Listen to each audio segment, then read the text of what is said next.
মেয়েদের কয়েকটি হারাম নাম আছে যা আমাদের সমাজে খুবই প্রচলিত।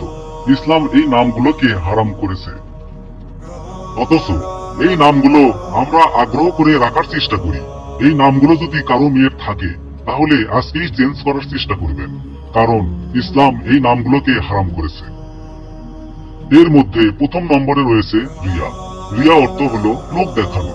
এই রিয়া যদি কোনো মানুষের ইবাদতের মধ্যে থাকে তাহলে তার ইবাদত নষ্ট হয়ে যায়। রিয়া শব্দের আরেকটি অর্থ হলো অহংকার বা অহনিকার।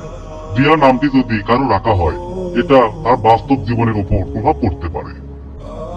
নবীজি সাল্লাল্লাহু আলাইহি ওয়াসাল্লাম বলেছেন, মানুষের নামের অর্থ নামের প্রভাব তার বাস্তব জীবনের উপর প্রভাব পড়বে, যার কারণে এটা দুনিয়া আখিরাত ভালো নাম হলে উজ্জ্বল করে দেয়। যদি এটা খারাপ নামের অর্থ বহন করে থাকে তাহলে দুনিয়া ও আখিরাত নষ্ট করে ফেলে। এজন্য আমাদের অর্থবোধক নাম রাখতে হবে। রিয়া নাম এটা রাখা যাবে না। দ্বিতীয় নাম্বার হলো আসিফা। আসিফা নামের অর্থ হলো আফসোসকারী নারী বা হতাশাময় নারী। আর এই অর্থ যদি তার বাস্তব জীবনের উপর পড়ে, সারা জীবন সে আফসোস করেই যাবে, হতাশাময় জীবন তার কাটবে। আসিফা এই নামটা রাখা যাবে না। 3 নম্বরে রয়েছে মান্তাসা। এটা বর্তমান সময়ে খুবই জনপ্রিয় একটি নাম।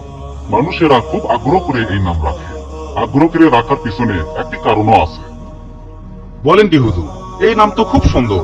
আমার মেয়েকে এই রকম নামই তো রাখতে যাচ্ছিলাম। না, এই নামটি রাখা যাবে না।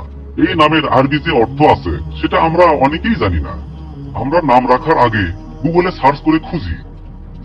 মান্তাসার অর্থ খুঁজতে গেলে গুগল আমাদের বলবে এর অর্থ হলো সে গুরুত্বপূর্ণ বা মূল্যবান। কিন্তু প্রকৃত আরবি অক্ষর আল্লাহ পাক সূরা আল ইমরানের মধ্যে বলে দিয়েছে, অর্থ হলো তুমি যা ইচ্ছা তাই করো, তুমি যা ইচ্ছা তাই করো। আল্লাহ পাক বলেন, আমি যাকে ইচ্ছা সম্মান দান করি, যাকে ইচ্ছা বেহেশত দান। মান্তাসা নামটাকে আমরা খুব বেশি ব্যবহার করি। আমরা ভাবি আরবি নাম কোরআনের মধ্যে আছে, নামটা কোরআনের মধ্যে থাকলেই সেটা ব্যবহার করতে হবে, বিষয়টা এমন না। 4 নাম্বার যে নামটি রাখতে আমাদের সমাজে খুব বেশি দেখা যায় সেটা হচ্ছে মাসুমা। মাসুমা অর্থ হলো নিষ্পাপ বা যার কোনো গুনাহ নেই। নিষ্পাপ কোনো মানুষ হতে পারে না। নবীরা তারা একমাত্র নিষ্পাপ। একমাত্র মানুষেরই কম বেশি গুনাহ থাকবে। অতএব এই নামের অর্থ দিক বিবেচনা করে ওলামায়ে ইকরামগণ বলেছেন এই নামটি রাখা যাবে না। 5 নম্বরে যে নামটি সেটা হচ্ছে মারিদা। এই মারিদা শব্দের অর্থ হলো অসুস্থ, রোগা। সে সব সময় অসুস্থ হয়েই থাকে, এরকম একটি অর্থ বহন করে। অতএব এর অর্থের প্রভাব যদি মানুষের জীবনের উপরে পড়ে সে অসুস্থ হওয়ার সম্ভাবনা বেশি থাকবে। নবীজি সাল্লাল্লাহু আলাইহি ওয়াসাল্লাম বলেছেন, নামের অর্থ এর প্রভাব মানুষের উপরে পড়ে। 6 নম্বরে আরেকটি নাম সেটা হচ্ছে সাহেরা। সাহেরা নামটিও অনেকের দেখা যায়। অনেকে বলেন নবী ইব্রাহিম আলাইহিস সালামের স্ত্রীর নাম ছিল সাহেরা, কিন্তু তার নাম ছিল সারা। অতএব সাহেরা অর্থ হলো জাদুগ্রস্ত নারী, যে জাদু করে এমন নারী।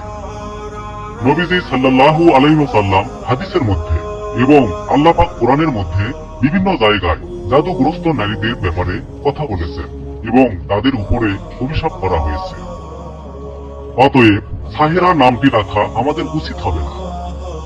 তাহলে হুজুর, আমার মেয়ের এমন একটি নাম রাখবো যে নাম এই নামের সঙ্গে মিলবে না।